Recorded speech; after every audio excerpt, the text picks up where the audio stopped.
15 साल पहले जिन्होंने मेरा प्रोग्राम सुना था और 15 साल के बाद आज जो प्रोग्राम सुन रहे हैं मेरा, ये 15 साल की जर्जीस की ज़िंदगी चीख चीख कर ये कह रही है कि आए जर्जीस, तू अपनी ज़िंदगी के 15 साल कम कर चुका है।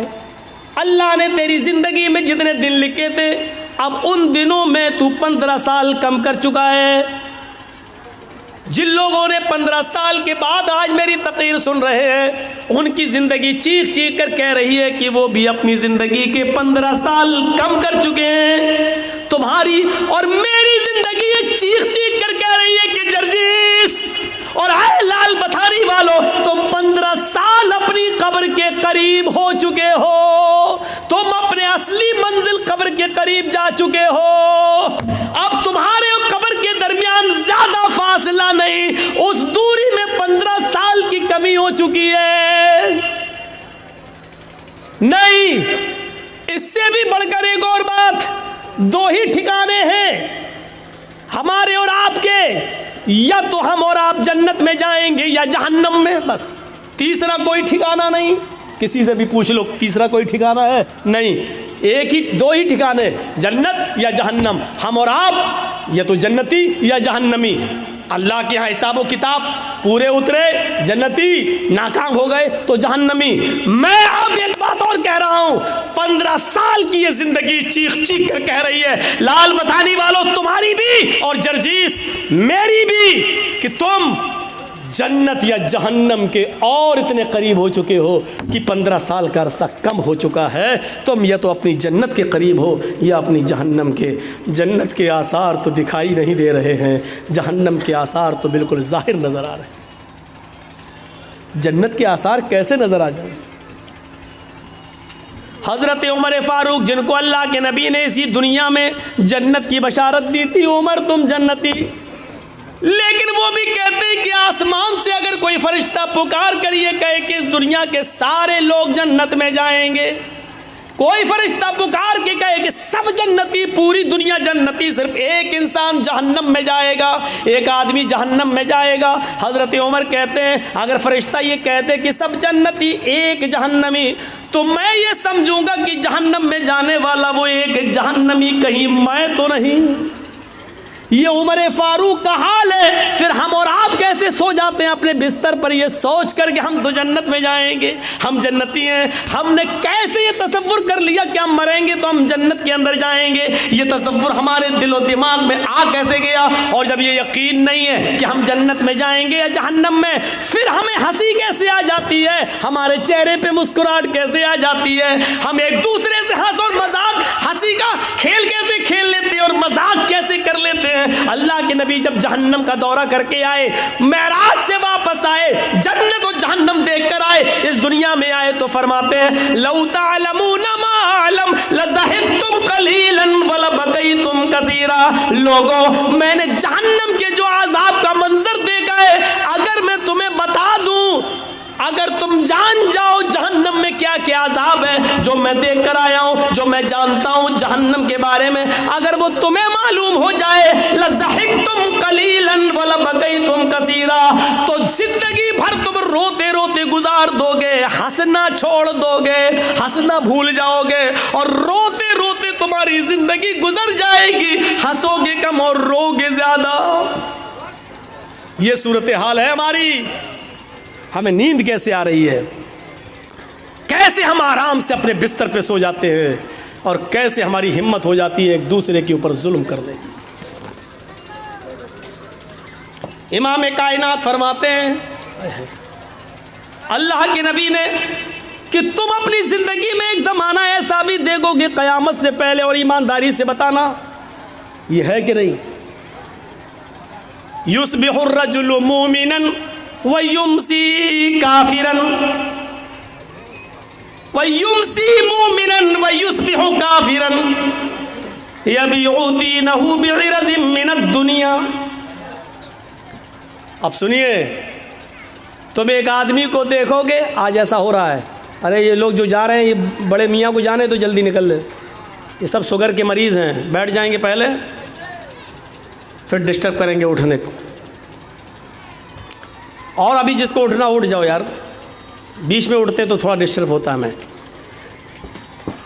सुबह को देखोगे कि एक आदमी मोमिन होगा, उठेगा, वुजू बनाएगा, फजर की नमाज पढ़ने जाएगा, फजर की नमाज के बाद कुरान की तिलावत करेगा।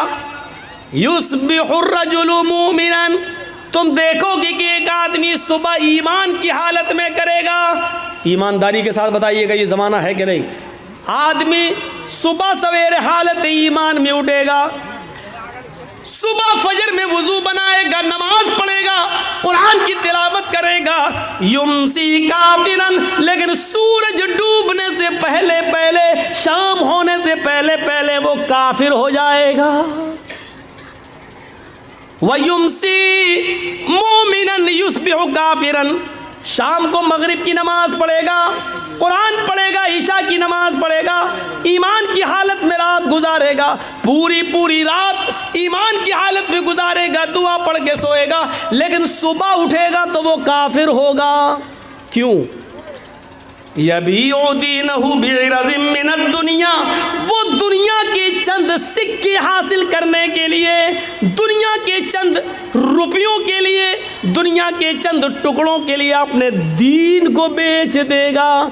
हमने कितने दाढ़ी वाले देखे हैं और जर्जिस हमने अपनी आंखों से देखे हैं। सुबह आदमी नमाज पढ़ा है, रोज़ा भी रखा है, हाँ नफली रोज़े से भी है, नमाज भी पढ़ा है, हाँ उसको कोई टिकट मिल गया है, सरपंच का टिकट मिल गया है, मुखिया का चुनाव लड़ रहा है, या चेयरमैनी का या एमएलए का टिकट उसको मिला है, मुसलमान है, नाम उसका मोहम्मद से शुरू हो रहा है, सब कुछ है, नमाज पढ़ता है, कुरान की तिलावत भी करता है, फजर में तो ऐसे उठा, लेकिन शाम होने से पहले पहले हमने देखा है कि वो गैर मुस्लिमों के वोट पाने के लिए अपने चेहरे पर टीका भी लगा लेता है, मंदिर में भी चला जाता है और मूर्ति के ऊपर वो फूल और माला भी चढ़ा लेता है। अल्लाह के नबी फरमाते हैं यबीउ दीनहु बिइरज़िम मिनद दुनिया, सुबह उठेगा तो मोमिन होगा, शाम होने से पहले पहले, सूरज डूबने से पहले पहले काफिर हो जाएगा।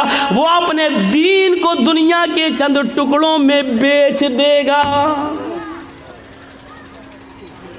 देख लो, अपने इलाकों में देख लो, आसपास के एरियो में देख लो, ऐसा मंजर आप एक नहीं 50 जगह मिल जाएगा। और लोग क्या कह रहे हैं, साहब हिंदुस्तान में रहना तो क्या हम, क्या हिंदू नेता लोग क्या रमज़ान के महीने में टोपी नहीं लगाते हैं? तो आप क्या चाहते हैं कि वो कर रहे हैं तो हम भी वही करें? हमारा मुल्क, हमारा देश और हमारे मुल्क का कानून अपने मज़हब पर अमल करने की हमें पूरी इजाज़त देता है। हाँ, दूसरों के मज़हब से हमें नफ़रत नहीं होनी चाहिए, लेकिन आप इस हद तक गिर जाएं कि हालत ईमान में उठे और शाम होते होते आप उसी रंग में रंग जाएं। सूरत हाल आप देख रहे हैं। ज़रा Mumbai high court, Maharashtra high court और आप उड़ीसा हाई कोर्ट वगैरह की के रिकॉर्ड उठा के देखें और वहाँ की सरकारों के नियम और कानून देखें तो आपको पता चलेगा कि ये क्या प्लानिंग हो रही है। महाराष्ट्र गवर्नमेंट ने ये कानून पास कर दिया है कि जितने भी कॉलेजेस और यूनिवर्सिटीज़ हैं, मेडिकल वगैरह हैं, उनमें अल्पसंख्यक में सबसे ज़्यादा मुसलमान ही हैं। ईसाई और यहूदी और मुसलमानों इस सब अल्पसंख्यक में आते हैं, लेकिन निशाना हमारे ऊपर है।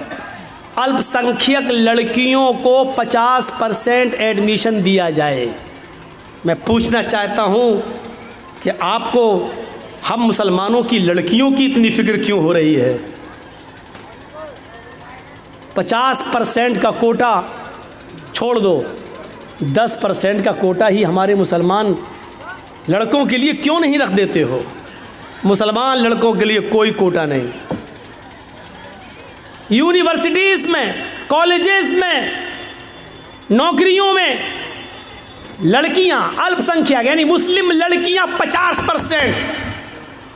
और ऐसा कब हुआ? जब नागपुर में एक मीटिंग हो गई, और नागपुर में मीटिंग किसकी होती है बताने की ज़रूरत नहीं है, समझ गए होंगे आप।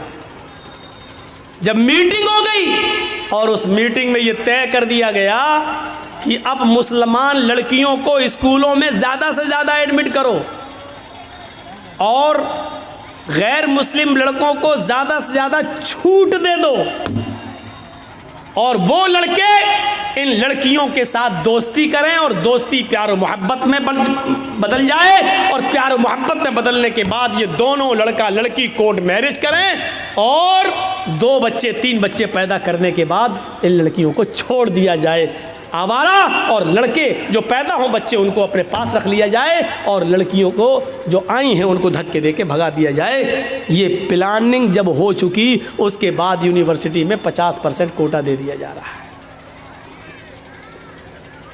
और कुछ ना आकिबत अंदेश आज भी महाराष्ट्र की सरजमीन पर जो मुस्लिम नेता लोग हैं, मुस्लिम लीडर, गवर्नमेंट बहुत अच्छा काम कर रही है हमारी लड़कियों के लिए,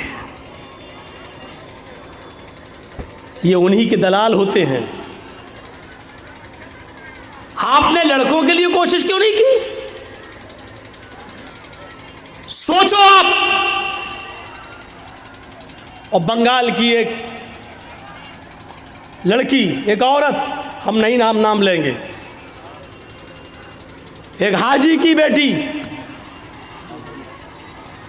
समझ गए ना? बस एक इंटरव्यू में आके क्या बोलती है कि इस्लाम इतना तंगदिल नहीं है कि एक गैर मुस्लिम लड़के के साथ शादी करने पर वो हमें इस्लाम से निकाल दे। और अभी हाल ही में इंटरव्यू क्या आया, उसने अपने पुराना वाला आदमी छोड़ दिया, अब एक नए लड़के के साथ रंगरलियां मनाई और उसका एक बच्चा भी उससे पैदा हुआ।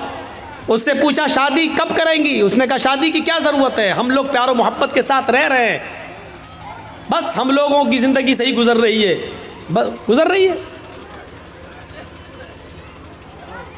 तुम्हारे बयान से मुझे कोई एतराज़ नहीं है, लेकिन तुम ये कहो कि इस्लाम इसको बुरी नज़र से नहीं देखता, हमें इस जुमले पर एतराज़ है। बस तुम नंगा नाच नाचो, नंगी होकर घूमो, मुझे कोई फर्क नहीं पड़ता मेरे ऊपर, लेकिन जब इस्लाम से जोड़ने की कोशिश करोगी, अपने इस घिनौने किरदार को, इस कैरेक्टर को जब इस्लाम से जोड़ोगी, तो हम मुदाफ़ियत के लिए अपनी आवाज़ उठाएंगे।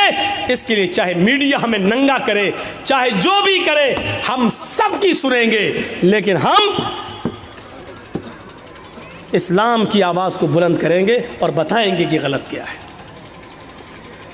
या अय्युहल्लज़ीना आमनू तक़ुल्लाह हक़्क़ तुक़ातिह, बात यहाँ से निकलती है और अल्लाह के हज़रत उमर फ़ारूक की आंखों में आंसू आ जाते हैं कि एक चरवाहे के अंदर भी अल्लाह का ये डर है, अल्लाह का ये खौफ है। दूसरे दिन आते हैं और उसके मालिक को हुक्म देते हैं कि अपने ग़ुलाम को लेकर दरबार में आओ। ग़ुलाम का मालिक अपने ग़ुलाम को लेकर दूसरे दिन उमर फ़ारूक के दरबार में जाता है। ग़ुलाम ने देखा, ये तो कल हमें जंगल में मिले थे, आज हमें डंडे मारेंगे, कोड़े मारेंगे, कल हमने इनको बकरी नहीं बेची, कल ही हमसे एक बकरी मांग रहे थे, और आज ये तो अमीरुल मोमिनीन है, ये तो अमीरुल मोमिनीन है। हज़रत उमर फ़ारूक ने मालिक से कहा कि तुम्हारा ग़ुलाम मैं ख़रीदना चाहता हूँ, बताओ कितने में बेचोगे? उसने कहा अमीरुल मोमिनीन मेरा ग़ुलाम बड़ा नेक है, अल्लाह वाला, मैं इसको नहीं बेच सकता। हज़रत उमर फ़ारूक ने कहा देखो इसको मुझे ज़रूरत है, मैं तुम्हें इसकी डबल कीमत दूंगा, जो लोग इसकी कीमत दे रहे हों उससे डबल कीमत मैं तुम्हें दे दूंगा, लेकिन मुझे इस ग़ुलाम की ज़रूरत है। मालिक को लालच आ गया कि जब डबल कीमत मिल रही है तो इसको दे दो, हम इतने में तो 2 ग़ुलाम ख़रीद लेंगे। डबल कीमत लेकर हज़रत उमर फ़ारूक ने उस ग़ुलाम को ख़रीद लिया। अब उस ग़ुलाम का डर और बढ़ गया कि अब तो मैं उमर फ़ारूक का ग़ुलाम हो गया, अब ये मुझे कल की सज़ा न दें, कहीं मारे नहीं। हज़रत उमर फ़ारूक उनको अपने घर पे लाते हैं। ग़ुलाम बराबर डरता जा रहा है, ये वही चरवाहा है जो कल बकरी चरा रहा था, अब इसके दिल में डर पैदा होता चला जा रहा है। हज़रत उमर उसको खजूर खिलाते हैं, पानी पिलाते हैं और कहते हैं कि मैंने तुम्हें तुम्हारे मालिक से ख़रीद लिया है और अब मैं तुम्हें आज़ाद कर रहा हूँ, जाओ तुम मेरे ग़ुलाम नहीं हो, मैंने तुम्हें आज़ाद कर दिया है। जानते हो मैंने तुम्हें क्यों आज़ाद किया है? तुम उस आदमी के ग़ुलाम थे, ग़ुलामी की ज़िंदगी गुजारते तो तुम अल्लाह की इबादत नहीं कर सकते थे। तुम्हें फ़र्ज़ नमाज पढ़ने का मौका मिलता, फिर ग़ुलाम की तुम बात मानते, इसलिए तुम्हें इबादत करने का मौका नहीं मिलता। अब तुम्हें इबादत का मौका ही मौका है। कल तुमने ये कहा था कि अल्लाह रब्बुल आलमीन को क़यामत के दिन में क्या जवाब दूंगा। इस जुमले की वजह से आज तुम्हें आज़ादी मिल गई है, इस कलमे ने तुम्हें आज़ादी दी है। अगर इसी तरीके से अल्लाह से डरते रहे तो इंशाअल्लाह क़यामत के दिन अल्लाह ताला तुम्हें जहन्नम से भी आज़ादी दिला देगा। अगर इसी तरीके की तुम्हारी ज़िंदगी गुजरती रही तो तक़वे वालों को इनाम मिल जाता था। जो अल्लाह से डरते थे उसको अमीरुल मोमिनीन इनाम देते थे। मेरे भाइयों, आज हमने किसी अल्लाह से डरने वाले को इनाम दिया? किसी नेक और मुत्तकी आदमी को देखा तो कभी हिम्मत पड़ी कि हम उसको कुछ मदद कर दें? कभी हमारी हिम्मत नहीं पड़ती कि हम इसकी कुछ मदद करें। क्यों? मदद करने की हिम्मत नहीं पड़ती। आपने देखा होगा एक लड़का है, उसका बाप इंतकाल कर चुका है, उसके पास 1 बीघा ज़मीन है। अब देखिए मैं आपको कहाँ ले जा रहा हूँ। उसके पास 1 बीघा ज़मीन है, 1 बीघा ज़मीन है, लेकिन अचानक उसकी माँ को कैंसर होता है। बाप उसका इंतकाल कर चुका है, उसके पास बस 1 ही बीघा ज़मीन है। उसकी माँ का इलाज होना है, इलाज के लिए उसको अपनी ज़मीन बेचना पड़ रही है। उस ज़मीन की कीमत 2 लाख है। हम गांव के सरपंच हैं, हम गांव के मुखिया हैं, हम गांव के पैसेदार हैं, हम गांव के अमीर आदमी हैं। हमारी नज़र ख़राब है, हम उस ज़मीन को ख़रीदना चाहते हैं। हमारे घर से लगी हुई है वो ज़मीन, और हमें मालूम है कि ये बेचेगा क्योंकि इसकी माँ बीमार है। ऐसा है कि नहीं? आजकल ऐसा है ना। 2 लाख की ज़मीन, हमें मालूम है उसकी कीमत 2 लाख की है, लेकिन अब हमें मालूम है कि उसका बाप नहीं है, माँ बीमार है, वो इलाज कराएगा और इलाज के लिए उसको ज़मीन बेचना पड़ेगी। लेकिन अब तो वो ज़मीन कम दामों में भी बेचेगा। अब हमें उम्मीद है कि 1.5 लाख में मिल जाए। वो आदमी आता कहता कि भाई आपके घर से लगी हुई है, मेरी ज़मीन है, मैं इसको बेचना चाहता हूँ। आपने कहा नहीं आया, मुझे ज़रूरत नहीं है साहब, मेरी माँ की तबीयत ख़राब है, मैं उसके इलाज के लिए टाटा हॉस्पिटल जाऊँगा, बम्बई, मैं पटना में जा रहा हूँ, मैं इसका इलाज कराना चाहता हूँ, मेरी ज़मीन की कीमत 2 लाख रुपए है, तुम ले लो। ये आदमी कहता है नहीं साहब, मुझे ज़रूरत ही नहीं है, और अगर तुम्हें देना ही है तो 1.5 लाख की दे दो, 1 लाख की दे दो। अभी तो ज़मीन की कोई कीमत ही नहीं। लॉकडाउन के बाद ज़मीन की कीमत बढ़ी कहाँ रही है, हालात ऐसे ही हैं। मजबूर आदमी है बेचारा, उसने कहा ठीक है लाओ, 2 लाख का माल है, 1.5 लाख दे दो। आपने 1.5 लाख रुपए उसको दे दिए और ज़मीन ले ली।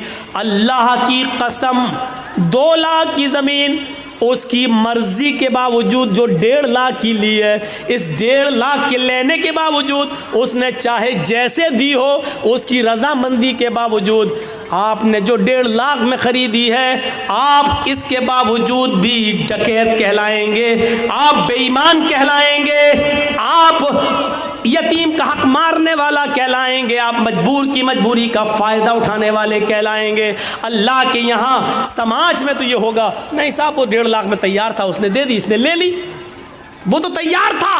काजी शुरैह एक घोड़ा ख़रीदना चाहते थे, बाज़ार में जाते हैं, घोड़ा देखते हैं, पूछते हैं घोड़े वाले ये घोड़ा कितने का है? उसने कहा 400 दिरहम का। काजी शुरैह ने कहा क्या मैं इसको ज़रा चला कर देख लूँ? उन्होंने कहा देख लो। काजी शुरैह उस घोड़े पर बैठते हैं और जाते हैं, थोड़ी दूर चल के वापस आते हैं और कहते हैं घोड़े वाले सच बता कि तू किस मजबूरी में घोड़ा बेच रहा है? उसने कहा मुझे कोई मजबूरी नहीं है। कहा कि फिर तू इतना अच्छा घोड़ा 400 दिरहम में क्यों बेच रहा है?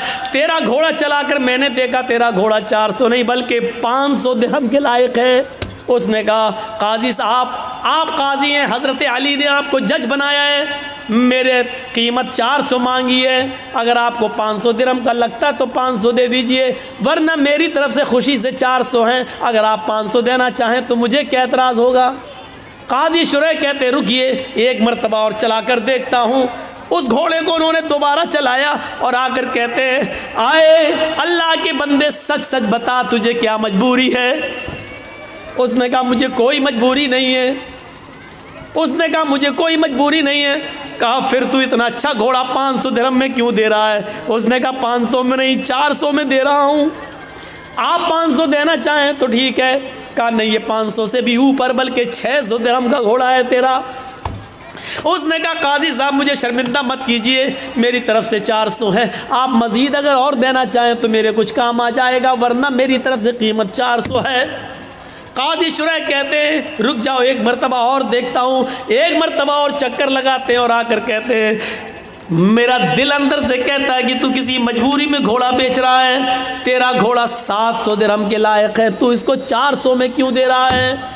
उसने कहा मैं कुछ नहीं कहूँगा। काजी शुरैह कहते हैं क्या एक चक्कर और लगा लूँ? एक चक्कर और लगा कर आते हैं और अपने जेब से 800 दिरहम निकालते हैं और कहते हैं कि तेरा घोड़ा 400 नहीं 800 दिरहम के लायक है। उसने कहा काजी साहब मुझे सिर्फ ज़रूरत 400 दिरहम की है, 400 दिरहम की है, जो मेरे बेटे के इलाज में काम आएगी।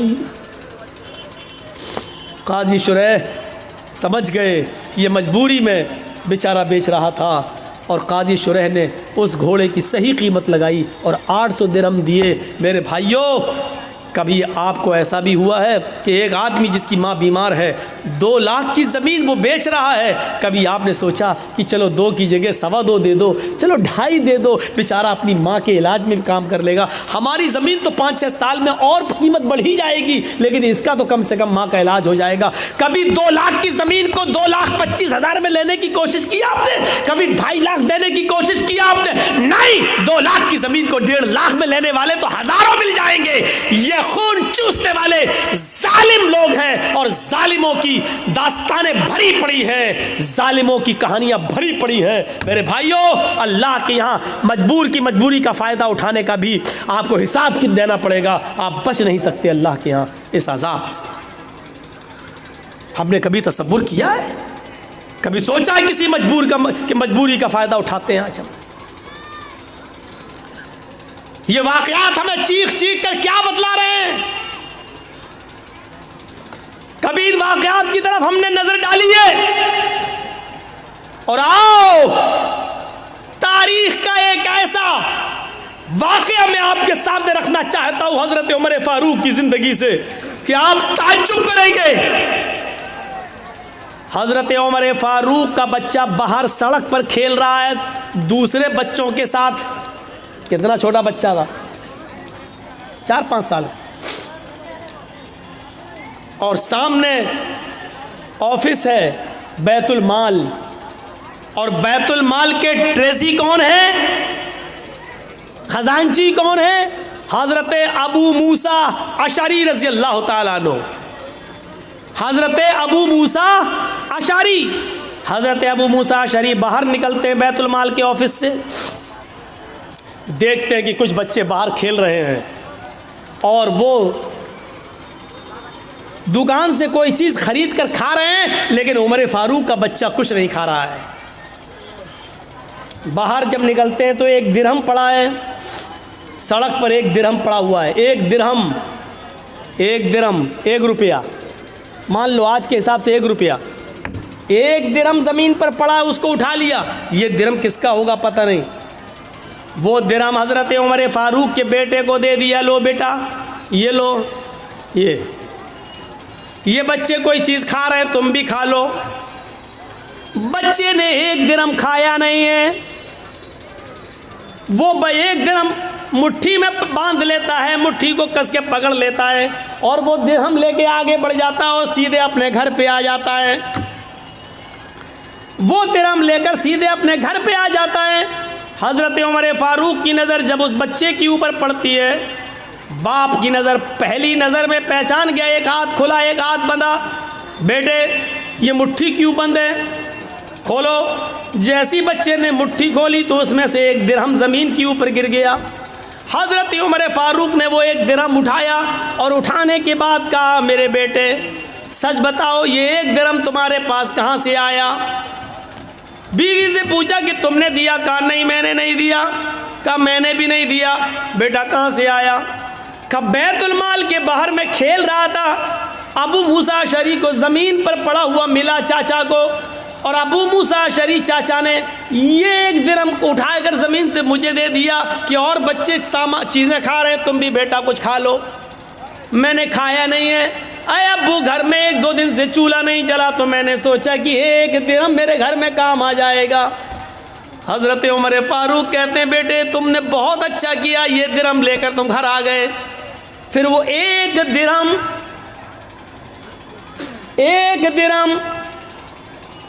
10-20 बीघे ज़मीन पर नाजायज़ कब्जा करने वालों, भू माफिया बनने वालों, गुंडागर्दी करने वालों, इस वाक़े की रोशनी में अपने आप को तलाश करो कि हम कौन हैं। अबू मूसा अशरी के पास 1 दिरहम लेकर हज़रत उमर आते हैं, और वो 1 दिरहम रुपया, 1 दिरहम जो लोहे का सिक्का था, इस सिक्के को उठाकर हज़रत अबू मूसा अशरी के सर पे मारते हैं। वो तो अच्छा हुआ कि उनके सर पे पगड़ी बंधी हुई थी, वरना सर फट जाता। वो 1 दिरहम उनके सर पे मारते हैं, पगड़ी पे लगता है, लेकिन इतनी ज़ोर से मारा था कि पगड़ी के ऊपर से भी वो 2 दिरहम का असर उनके सर में होता है, यानी उनको उसकी हल्की सी चोट का असर सर के अंदर महसूस होता है। हज़रत अबू मूसा ने कहा क्या हुआ अमीरुल मोमिनीन? हज़रत उमर ने क्या जुमला कहा, उस जुमले पर गौर करो। कहा है अबू मूसा, क्या जहन्नम में दाखिल करने के लिए, जहन्नम रसीद करने के लिए, जहन्नम में पहुंचाने के लिए तेरी नज़र उमर के ख़ानदान पर और उमर के घर पर ही पड़ी थी, कोई और तेरी नज़र में नहीं आया, तेरी नज़र में कोई और नहीं जमा? क्या जहन्नम पहुंचाने के लिए तेरी नज़र उमर के घर पर ही पड़ी थी? 1 दिरहम, और 1 दिरहम के बारे में क्या कह रहे हैं? क्या जहन्नम भेजने के लिए तेरी नज़र मेरे ही घर पे पड़ी थी, कोई और नहीं मिला पूरे अरब के अंदर तुझे? कहा क्या हुआ? ये 1 दिरहम का ज़मीन पर पड़ा था, सारे बच्चे खा रहे थे, आपका बच्चा मुंह तक रहा था, मैंने 1 दिरहम आपके बच्चे को दे दिया, वो कुछ खा ले। कहा 1 दिरहम जब मिल गया था तो तुमने फरमान नहीं सुना, उस 1 दिरहम को बैतुल माल में जमा कर देते, ये तमाम मुसलमानों की अमानत है। अगर कोई पूछता, दावा करता तो उसको दे दिया जाता, नहीं तो बैतुल माल में जमा कर दिया जाता। तुमने मेरे बेटे को क्यों दिया? आए अबू मूसा, आज तुमने ऐसा कर दिया, अगर आइंदा तुमने कभी ऐसा किया तो नौकरी से भी निकाल दूंगा, बैतुल माल के चौधराहट से मैं तुम्हें बेदखल कर दूंगा और सजा दूंगा तो अलग। क्या समझ रखा है तुमने?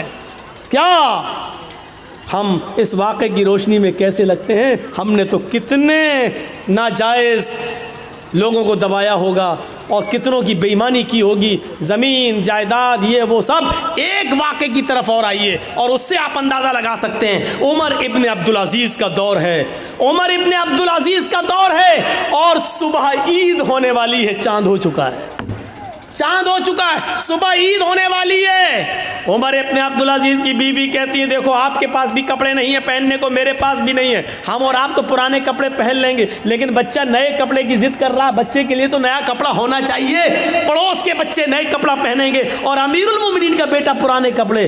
कहा मेरी बीवी बैतुल माल से मुझे इतनी तनख्वाह नहीं मिलती कि मैं उससे अपने बच्चे को नया कपड़ा पहना सकूँ। बीवी ने कहा अमीरुल मोमिनीन ने 1 महीने की तनख्वाह एडवांस ले लीजिए, अगले महीने मत लीजिएगा। का बीवी मशवरा अच्छा दे रही हो। होता है कभी कभी लोग किसी के यहाँ काम करते हैं, साहब मेरी बीवी बीमार, 1 महीने की एडवांस तनख्वाह दे दो, हम धीरे धीरे कटा देंगे, कोई बुरी बात नहीं है अगर मालिक राज़ी हो जाए तो। अबू मूसा उमर इब्न अब्दुल अज़ीज़ ने एक लेटर लिखा और अपने खादिम से कहा जाओ बैतुल माल के कैशियर से कहना ये लेटर दे देना, वो तुम्हें 1 महीने की तनख्वाह एडवांस दे देगा। अमीरुल मोमिनीन खुश थे, उमर इब्न अब्दुल अज़ीज़ के 1 महीने की तनख्वाह एडवांस, और वो तो मेरा खादिम है, वो तो दे ही देगा, जब हमने ऑर्डर दे दिया, लिख के दे दिया तो वो दे देगा।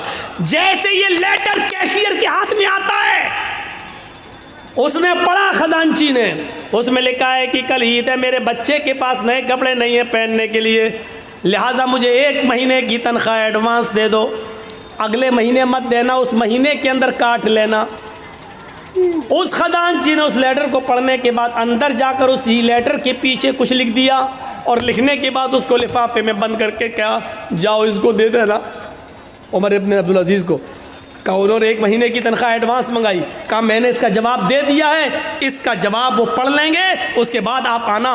अगर इसके बावजूद वो मंगाएंगे, तनख्वाह मांगेंगे 1 महीने की, तो मैं दे दूंगा। मैंने उसमें कुछ सवाल किया है। खादिम लिफाफा लेकर उमर इब्न अब्दुल अजीज़ के पास पहुंचता है। उमर इब्न अब्दुल अजीज़ ने कहा क्या उसने 1000, क्या उसने 1 महीने की तनख्वाह एडवांस नहीं दी? का पता नहीं, इस लिफाफे में कुछ रख दिया है। लिफाफा खोला तो क्या देखते हैं कि मेरे ही लिफाफे, मेरे ही लेटर के पीछे कुछ और लिखा है। उसको पढ़ते हैं, उसमें लिखा हुआ है उमर इब्न अब्दुल अजीज़ अमीरुल मोमिनीन, आपका हुक्म सराखों पर, आपको 1 महीने, 5 महीने, 6 महीने, आप जितनी कहें उतनी तनख्वाह मैं देने के लिए आज़ाद हूँ, मैं देने के लिए तैयार हूँ। अमीरुल मोमिनीन, आपने लिखा है कि मेरे बच्चे के पास नए कपड़े नहीं हैं पहनने के लिए, इसलिए मुझे 1 महीने की तनख्वाह एडवांस दे दो, अगले महीने काट लेना। लेकिन आपने ये नहीं लिखा अगले महीने तक अगर आप जिंदा न रहे, अगला महीना शुरू होने से पहले अगर आपका इंतकाल हो गया, तो 1 महीना जो एडवांस तनख्वाह आपके पास जाएगी, इस तनख्वाह को वापस कौन करेगा? उसका ज़मानती कौन है? उस तनख्वाह को बैतुल माल में जमा कौन करेगा? काश ये वाक़यात मोदी ने पढ़े होते, ये वाक़यात योगी ने पढ़े होते, तो उनको पता चलता कि इस्लामी हुक्मरानों की तारीख कैसी गुजरी है। ये बेचारे 10-10 और 20-20 लाख का सूट बूट पहनकर अमेरिका के प्राइम मिनिस्टर का स्वागत करने वाले लोग क्या जाने कि हुकूमतें कैसे चलाई जाती हैं। हुकूमत चलाना सीखना है तो सीखो उमर इब्न अब्दुल अजीज़ से, सीखो हज़रत उमर फारूक से, और उन्हीं से सीखी थी महात्मा गांधी जी ने। इसीलिए तो कहा था बापू ने कि अगर देश में खून खराबा बंद करना चाहते हो, अमन सुकून चाहते हो, तो हज़रत उमर फारूक जैसा कानून नाफिज कर दो, देश के अंदर खून खराबा बंद हो जाएगा। ये महात्मा गांधी ने जुमले कहे हैं, सत्य और अहिंसा के अंदर आज भी लिखे हुए हैं। मेरे भाइयों, आज सूरत हाल ये है कि विजय माल्या बाहर बैठा हुआ है, देश की ये सारी चीजें लेकर बाहर बैठा हुआ है। आज पूरे देश के गोदामों को अडानी और अंबानी के सुपुर्द कर दिया जा रहा है, और देश का चौकीदार कुछ बोलने के लिए तैयार नहीं है। हजारों करोड़ की अफीम और गांजा और चरस बंबई के एयरपोर्ट, बंबई के पोर्ट पर समंदर के ऊपर पकड़ी जा रही है, लेकिन मेरे भाइयों उसके मंगाने वाले को, उसके मालिक के को आज तक पूछने के लिए भी नहीं बुलाया जा रहा है। आज इस तरीके से हुकूमतें चल रही हैं। एक हुकूमत वो भी थी कि हजरत उमर फारूक का बेटा मुल्क के शाम के अंदर था, और उसने रात के अंदर खजूर को, रस को सड़ाया, निचोड़ा, वो नबीज बन गया।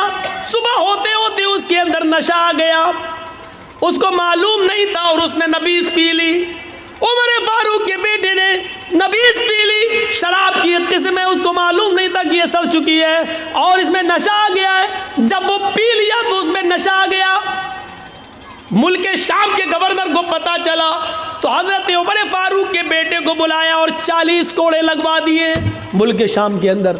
लेकिन मदीने में जब उमर फारूक को पता चला कि मेरा बेटे ने शराब पी ली, और यह भी पता चला कि 40 कोड़े लग गए, लेकिन इसके बावजूद लेटर लिखा हमारे प्रयास को कि मेरे बेटे के लिए मैं घोड़ा भेज रहा हूं स्पेशल, उस घोड़े से मेरे बेटे को जल्दी वापस मदीने भेजा जाए। बेटा खुश था कि मेरे अब्बू ने कोई अर्जेंट काम के लिए बुलाया। जब हमारे प्रयास ने उस स्पेशल घोड़े से उमर फारूक के बेटे को भेजा, बेटा जब आया तो उसको उसकी माँ से नहीं मिलने दिया, कहा इसको हिरासत में लो। हिरासत में ले लिया अपने लखते जिगर को, अपने बेटे को, और उसको कहा जल्लाद से कि कोड़े लगाओ, 40 कोड़े इसको मेरे सामने मारो। बेटा कहता है अमीरुल मोमिनीन, आए अब्बू जान, एक जुर्म की 2 बार सजा कैसे? 40 कोड़े की सजा तो मैंने मुल्क के शाम में खा ली है, धोखे से नशे वाली चीज पी ली, इसके बावजूद मैंने 40 कोड़े वहां खा लिए, फिर यहां क्यों मारा जा रहा है? कहा पहला जल्लाद 10 कोड़े मारेगा, उसके बाद दूसरा मारेगा, क्योंकि 10 के बाद वो थक जाएगा, फिर जितनी जोर से मार पड़नी चाहिए उतनी जोर से मार नहीं पड़ेगी। 40 कोड़े दूसरे जल्लादों से पड़वाया। बेटा कहता रहा अब्बू जान, एक जुर्म की डबल सजा, ये बेइंसाफी है। हजरत उमर कहते रहे बेटे मुझे हमारे प्रयास पर भरोसा नहीं है, का अल्लाह की कसम उन्होंने कोड़े मारे लगवाए, हाँ मैं जानता हूं कोड़े लगवाए, लेकिन मेरा दिल कहता है कि अमर इब्न आस ने रियायत बरती होगी, जितनी जोर से कोड़े मारना चाहिए उतनी जोर से नहीं पड़े होंगे, इसलिए कि आप अमीरुल मोमिनीन के बेटे हैं, उमर फारूक के बेटे हैं, ये सोचकर जल्लादों ने हल्के हल्के कोड़े मारे होंगे। आज असली कोड़े अब पड़ेंगे तुम्हारे ऊपर।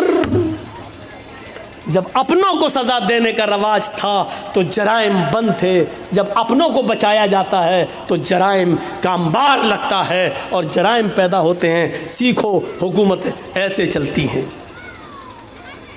आए उमर इब्न अब्दुल अजीज, आपको अगर 1 महीने की तनख्वाह दे दूं एडवांस, अगले महीने अगर आप जिंदा नहीं रहे, इंतकाल हो गया, तो 1 महीने की ये तनख्वाह वापस कौन करेगा? हजरत उमर इब्न अब्दुल अजीज रोने लगे और अपनी बीवी से कहने लगे, बीवी, जिस अमीरुल मोमिनीन का कैशियर इतना ज़्यादा अमानतदार हो, इतना ज़्यादा अल्लाह से डरने वाला हो कि वो अपने अमीर को भी, अपने हाकिम को भी सवाल कर रहा हो, तो मुझे उम्मीद है कि इंशाअल्लाह 1 दिरहम की बेईमानी नहीं होगी। मेरा बच्चा कल पुराने कपड़े ही पहनेगा। 1 महीने की तनख्वाह में एडवांस नहीं लेंगे, क्योंकि हमें ये मालूम नहीं है कि अगले महीने हम जिंदा रहेंगे भी या नहीं रहेंगे। मेरे भाइयों, ये वाक़यात हमें झंझोड़ देते हैं, ये वाक़यात हमें झंझोड़ देते हैं अंदर से। वो कौन सा मंजर था? यही उमर इब्न अब्दुल अजीज थे, जिनकी बीवी हामिला थी, पेट में बच्चा था। और आप जानते हैं, डॉक्टर कहते हैं कि जिसके पेट में बच्चा हो उस औरत को खाते पीते रहना चाहिए, क्योंकि माँ जो खाएगी वही बच्चे को बनेगा। लेकिन यहाँ 4 दिन से माँ को कुछ नहीं मिला। डर हो गया कि ये बच्चा कहीं मर ना जाए पेट में। माँ खाएगी तो बच्चे को लगेगा, जब माँ ही भूखी है तो बच्चा तो वैसे ही मर जाएगा। उमर इब्न अब्दुल अजीज की बीवी कहती हैं अपनी खादिमा से, खादिमा, तुम्हारे मालिक तो मुझे कुछ देंगे नहीं, ऐसा करो बैतुल माल से में चली जाओ, और सुनो ये वाक़या झंझोड़ देगा। बैतुल माल में चली जाओ, 1 प्याला दूध वहाँ के खजानची से, कैशियर से ले आओ। देखो अगर मैंने दूध नहीं पिया, कुछ खाया नहीं, तो पेट का बच्चा मर जाएगा जो अमानत है। रात की तारीकी में खादिमा निकलती है और बैतुल माल के कैशियर से कहती है, बैतुल माल के खजानची से कहती है कि 1 प्याला दूध दे दो। हमारी मालिकन उमर इब्न अब्दुल अजीज़ की बीवी को हमल है, पेट में बच्चा, 4 दिन से कुछ नहीं खाया, बच्चा कहीं भूख की वजह से मर न जाए। बच्चा अगर मर गया तो ये बहुत बड़ी जिम्मेदारी होगी, 1 प्याला दूध दे दो। उसने जल्दी से सुना उमर इब्न अब्दुल अजीज़ की बीवी हैं और पेट में बच्चा है और 4 दिन से कुछ नहीं मिला, तो उसने सोचा बच्चा ना मर जाए, जल्दी से 1 प्याला दूध दे दिया, जाओ ले जाओ। रात का तकरीबन यही टाइम होगा, 2:30। उमर इब्न अब्दुल अजीज़ उठ चुके थे, कुएं के पास बैठकर वज़ू बना रहे थे। उन्होंने दरवाज़ा खुलते हुए देखा। थोड़ी देर के बाद देखते हैं कि एक औरत, हमारी खादिमा, चादर में कुछ छिपाए हुए चली आ रही है। उमर इब्न अब्दुल अजीज़ ने देखा कि वो मेरी बीवी के कमरे में चली गई। ये पीछे से कमरे में जाते हैं तो कहते हैं कि तुम कौन? कहा मैं आपकी खादिमा। क्या दे रही हो मेरी बीवी को? क्या देखते हैं कि मेरी बीवी के हाथ में दूध का प्याला है। उमर इब्न अब्दुल अजीज़ ने कहा, तुम्हें उस ज़ात की कसम जिसके कब्ज़े में हम तुम दोनों की जान है, जब तक मुझे हिसाब न दे दो कि ये दूध कहाँ से आया, मैं तुम्हें पीने की इजाज़त नहीं देता। उमर इब्न अब्दुल अजीज़ की बीवी ने दूध का प्याला रोक लिया। कहा, अमीरुल मोमिनीन, मेरी नीयत पे शक मत करिए, 4 दिन से सिर्फ पानी पी रही हूँ, खाने पीने को कुछ नहीं है। आपकी अमानत मेरे पेट में पल रही है, अगर ये भूखी रह गई, अगर मुझे कुछ नहीं मिला तो इसकी भी परवरिश नहीं होगी और ये पेट में मर जाएगा। इसलिए मैंने 1 प्याला दूध बैतुल माल से मंगवा लिया। फरमाया, मेरी बीवी, बैतुल माल के 1 प्याला दूध को लेने के लिए हमें बैतुल माल के सारे मुसलमानों को जमा करना पड़ेगा। जब वो हमें खुशी खुशी इजाज़त दे दें कि 1 प्याला दूध तुम अपनी बीवी को दे सकते हो, तब तुम्हारे लिए जायज़ होगा। बिना उनकी इजाज़त के हम तुम्हें दूध नहीं दे सकते। कहा, अमीरुल मोमिनीन, आपने इतने दिन खिदमत की है, क्या आपको इजाज़त नहीं देंगे? देखिए मुझे डर है कि ये बच्चा कहीं मर न जाए, इसलिए मुझे पीने की इजाज़त दीजिए। अच्छा चलिए उधार ही सही, जब आपको तनख्वाह मिलेगी तो एक प्याला दूध वहाँ वापस कर दिया जाएगा।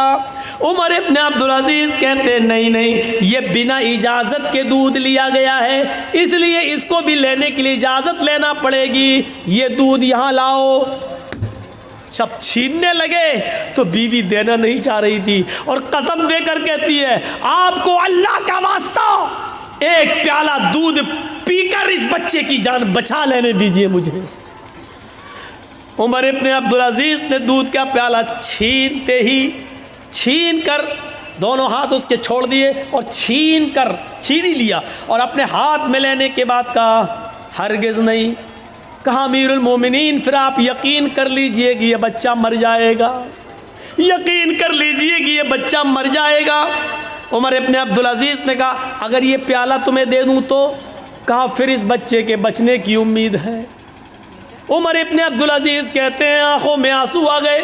कहते मेरी बीवी मुसलमानों की अमानत में ख़यानत करके एक प्याला दूध तुम्हें देकर पिला दिया जाए और उसको पीकर ये बच्चा ज़िंदा है, ये बच्चा ज़िंदा रह सकता है, तो अपने इस पेट के बच्चे से कह दो कि मुझे तेरी ज़िंदगी नहीं चाहिए।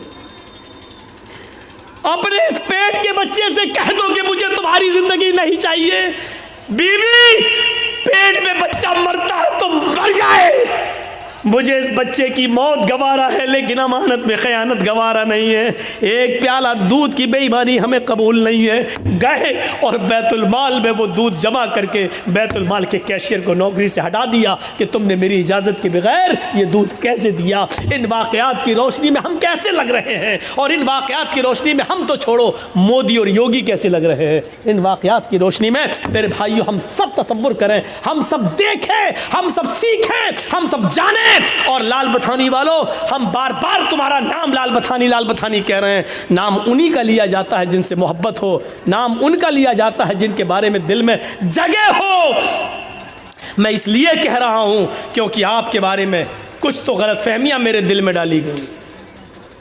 15 साल से हमसे बराबर कहा जा रहा, उधर मत जाना, उधर मत जाना, और मेरी खोपड़ी में नहीं बैठ रहा था कि कौन लाल बथानी। 15 साल हो गए, हमारे जहन में नहीं आ रहा। अरे वहाँ तो ऐसा होता वैसा होता। अब मैं माइक में हूँ, मैं बताऊँगा नहीं, वो सब रिकॉर्ड हो जाता है, इसीलिए मैं मना कर रहा था। ऐसा होता वैसा होता, कोई नहीं इस दुनिया के अंदर, सुन लो, कोई इतना नेक इंसान नहीं है कि जो इतना बड़ा नेक हो कि नेकियों में उसने फरिश्तों को फेल कर दिया हो। कोई इतना बड़ा नेक भी नहीं है कि उसकी इबादतें इतनी ज़्यादा हों कि उसने फरिश्तों को से आगे निकल गया हो। और इस दुनिया में कोई इतना गुनाहगार भी नहीं कि गुनाहों में उसने इबलीस से भी वो आगे बढ़ गया हो। सुन लो, हम और आप बीच में हैं। न तो इतने नेक हैं कि हम जिब्राइल को फेल कर दें, न इतने हम नेक हैं कि फरिश्तों की इबादत से बढ़ जाएं, न इतने बड़े हम गुनाहगार हैं कि हम इबलीस को पीछे कर दें। इसीलिए फरमाया अल्लाह के रसूल ने, कुल्लु बनी आदम खत्ताऊन व खैरुल खत्ताईन तव्वाबून। हर इब्ने आदम से ख़ता और गलती होती है, बेहतर गलती करने वाला और बेहतर गुनाहगार वो है गुनाह करके अपनी गलती की फ़ौरन तौबा कर ले।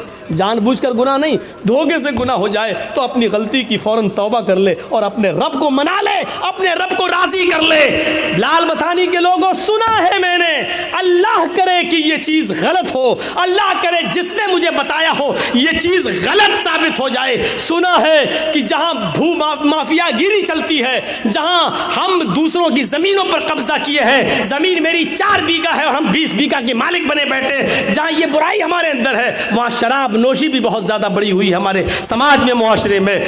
जिसने मुझे बताया, अल्लाह करे कि ये खबर गलत हो, लेकिन अगर सही है तो समझ लो कि ये बहुत बड़ा जुर्म अजीम है। अभी सुन लिया, हजरत उमर फारूक ने अपने बेटे को भी कोड़े लगाए और क्या कहा कि मुझे अमर इब्ने आस पर शक है, ऐसा हो सकता है कि उन्होंने रियायत बरती हो। मेरे भाइयों, शराब इतना बड़ा जुर्म अजीम है। पहले तो ये हराम नहीं हुई, और जब हराम हुई तो आपको मालूम होना चाहिए इसको किसी मजबूरी में और किसी बीमारी में भी पीने की इजाज़त नहीं दी अल्लाह के नबी सल्लल्लाहु अलैहि वसल्लम ने। शायद आपको मालूम होगा उमर फारूक का ज़माना था, अमीरुल मोमिनीन का ज़माना था। उसमें एक बहुत बुज़ुर्ग एक सहाबी थे जिन्होंने बहुत लंबी उम्र पाई है। उस सहाबी का नाम है कुदामा इब्न मज़ून। सहाबी का नाम है कुदामा इब्न मज़ून।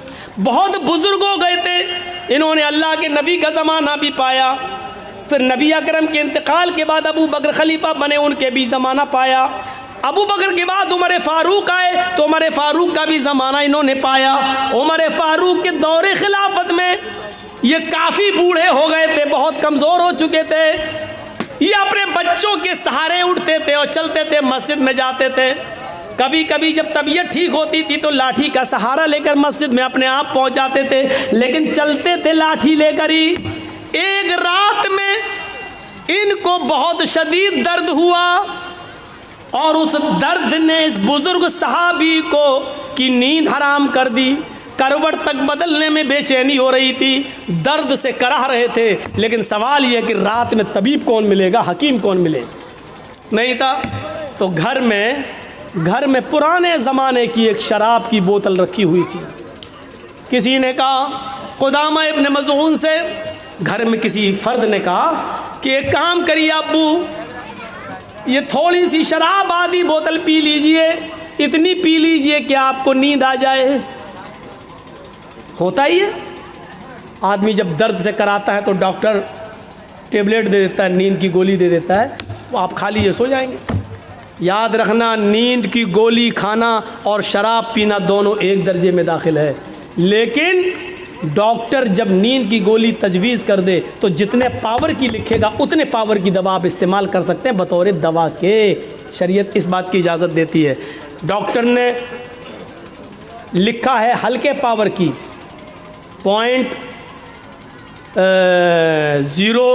0.25 और हम खा रहे हैं 0.5 यानी डबल पावर की, तो आप ये शराब पी रहे हैं, ये जुर्म है, फिर आपका, फिर गुनाहगार हैं आप। डॉक्टर अगर आपको लिख रहा है 54 भर की और आप खा रहे हैं 98 भर की, तो इसका मतलब ये है कि आप शराब पी रहे हैं। डॉक्टर के मशवरे के मुताबिक, डॉक्टर वो भी MBBS MD डॉक्टर जो दवाओं में माहिर, झोला छाप नहीं जो साइकिल लेके दौड़ते रहते हैं और ख़ुद मरीज़ ढूंढते हैं, इनका ये नहीं, इनको तो खुद ही नहीं मालूम होते कि कौन से पावर की दवा इस्तेमाल की जाए। तो कुदामा इब्न मज़ून को किसी ने कहा कि आप शराब पी लीजिए, इतनी पी लीजिए कि आपको नींद आ जाए, क्योंकि मजबूरी है, आप दर्द से कराह रहे हैं, आप कम से कम आराम से सो जाएंगे। कुदामा इब्न मज़ून ने सोचा कि हाँ चलो मजबूरी है, दर्द की वजह से, हम कोई शराबी थोड़ी हैं, हराम हो चुकी है, लेकिन दर्द हो रहा है तो बतौर दवा के हम इसको इस्तेमाल कर लेते हैं। तो कुदामा इब्न मज़ून ने बुढ़ापे में थोड़ी सी शराब पी ली, इतनी पी ली कि उनको नींद आ गई। धीरे धीरे ये खबर अबू हुरैरा को पता चली, अबू हुरैरा रज़ी अल्लाह तआला अन्हु के ज़रिए दूसरे सहाबा को पता चली, फिर दूसरे सहाबा के ज़रिए सुबह होते होते शाम होते होते ये खबर हज़रत उमर फ़ारूक को मिल गई। हज़रत उमर फ़ारूक को मिली कि कुदामा इब्न मज़ून ने इस बुज़ुर्गी में शराब पी ली। सुबह हुई, दूसरा तीसरे दिन उनको बुलाया गया, अपने बेटे, उनके अपने बेटे सहारा देकर आए। कुदामा इब्न मज़ून उमर फ़ारूक के सामने खड़े हैं और देखिए तुम तो तंदुरुस्ती में शराब पीते हो, कुदामा इब्न मज़ून बूढ़े हैं और बीमारी में शराब पी ली थी। हज़रत उमर फ़ारूक ने कहा है कुदामा, मैंने सुना है कि तुमने शराब पी है परसों। कुदामा इब्न मज़ून कहते हैं हाँ आपने सही सुना है, लेकिन आपने शायद ये नहीं सुना कि मैंने किस वजह से शराब पी। रात में कोई हकीम नहीं मिला और दर्द ने मुझे बेचैन कर दिया था, तो मैंने सोने के लिए, नींद आ जाए और दर्द से मुझे छुटकारा मिल जाए, इसलिए मैंने इतनी शराब पी ली थी। हज़रत उमर फ़ारूक ने एक मीटिंग बुलाई और कहा तुम लोग, बहुत से सहाबा अल्लाह के नबी के ज़माने में भी मौजूद थे, आज मुझे ये बताओ क्या अल्लाह के रसूल ने कभी किसी सहाबी को मजबूरी में भी, किसी बीमारी में भी शराब पीने की इजाज़त दी है? अगर एक वाक़या मुझे मिल जाए कि बीमारी में किसी को शराब पिलाई हो तो मैं कुदामा इब्न मज़ून को छोड़ दूँगा। लेकिन किसी भी सहाबी ने जवाब नहीं दिया। सब ने कहा कि मजबूरी में भी और बीमारी में भी अल्लाह के नबी ने किसी को शराब पीने की इजाज़त नहीं दी। कहा कुदामा तुम्हें सज़ा मिलेगी और 40 कोड़े तुम्हें पड़ेंगे। कुदामा इब्ने मज़ून तैयार हो गए, ठीक है फिर मारिए। बुढ़ापे में जो आदमी खुद खड़ा होने के लायक न हो, उनके बेटे उनको खड़ा कर देते हैं। अबू हुरैरा और दूसरे सहाबा कहते हैं अमीरुल मोमिनीन, एक बुजुर्ग आदमी को, एक बूढ़े आदमी को जो अपने पैरों के बल खुद खड़ा होने के लायक नहीं है, ऐसे आदमी को आप सज़ा कैसे दे सकते हैं? उनको मालूम नहीं था मजबूरी में पिए। हज़रत उमर कहते हैं अबू हुरैरा अपनी बात अपनी पॉकेट में रखो, या मुझे मजबूरी में शराब पीने की कोई दलील दे दो कि अल्लाह के रसूल ने कभी किसी को बीमारी में शराब पीने की इजाज़त दी हो, और जब तक ये दलील नहीं दोगे मैं किसी की बात नहीं मानूंगा। तो फिर मीटिंग होती है और उस मीटिंग में ये होता है, आए अमीरुल मोमिनीन, सारे सहाबा कहते हैं अमीरुल मोमिनीन एक बात है, सज़ा मिलनी चाहिए इनको, चलो मैं भी कहता हूँ मारो, लेकिन अभी ये बीमार हैं, अभी चलने के लायक नहीं है, बिस्तर पर बैठकर नमाज पढ़ रहे हैं, दवा इनकी चल रही है, हफ्ता 10 दिन की इनको मोहलत दे दो, थोड़ी सी ताकत इनके अंदर आ जाए, जब ये अपने से लाठी लेकर चलने लगे तब इनको 40 कोड़े मार देना। अभी बेचारे चलने के लायक नहीं है, कल तो इनको दर्द ही हो रहा था और आज ये बेचारे अपने बच्चों के सहारे पर खड़े होकर यहाँ तक आए हैं। हज़रत उमर फारूक ने कहा सॉरी, मैं तुम्हारी इस पेशकश को भी नहीं मान सकता। मान लो मैंने इनको 10 दिन की मोहलत दे दी, 15 दिन की मोहलत दे दी, एक मुजरिम मेरे सामने खड़ा है और मैंने उनको 20 दिन की 10 दिन की मोहलत दे दी, लेकिन उस मोहलत से पहले मैं ही इंतकाल कर जाऊं तो कल क़यामत के दिन मैं अपने रब को क्या जवाब दूंगा? जब मेरा रब कल मुझसे पूछेगा मुजरिम मिल गया था फिर तुमने सज़ा क्यों नहीं दी, उसकी सज़ा को मुलतवी क्यों कर दिया, ये सज़ा आज ही मिलेगी। और फिर हज़रत उमर फारूक ने 2 लोगों के सहारों पर हज़रत कुदामा इब्ने मज़ून को खड़ा कर दिया और उसी बीमारी के अंदर उनको 40 कोड़े मारे गए। 40 कोड़े पड़ने के बाद कुदामा इब्ने मज़ून की हड्डियां इतनी कमज़ोर हो गई कि फिर वो 1 साल 1.5 साल 2 साल जितने दिन जिंदा रहे फिर वो लैट्रीन बिस्तरी पे किया करते थे, फिर वो खाना बिस्तर पे खाया करते थे, फिर वो पूरी ज़िंदगी बिस्तर से उठ नहीं सके और मस्जिद में नमाज पढ़ने नहीं जा सके। उनकी फिर पूरी ज़िंदगी की नमाज़ मस्जिद के अंदर ही, घर के अंदर बिस्तर पे हुई और उनके घर वालों ने उनको उसी बिस्तर पर लैट्रिन कराई है, फिर उसी बिस्तर पर उनका इंतकाल होता है। ये सब कुछ बर्दाश्त कर लिया, लेकिन हज़रत उमर फारूक ने उनकी सज़ा मुलतवी नहीं की।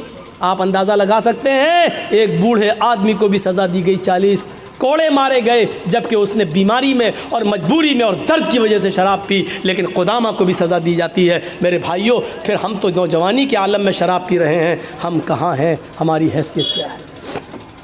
3:05 हो चुके हैं मेरे भाइयों। कल का मेरा प्रोग्राम हैदराबाद, और हैदराबाद से बाई रोड फिर जाना है मुझे 200 किलोमीटर करनौल, डिस्ट्रिक्ट करनौल।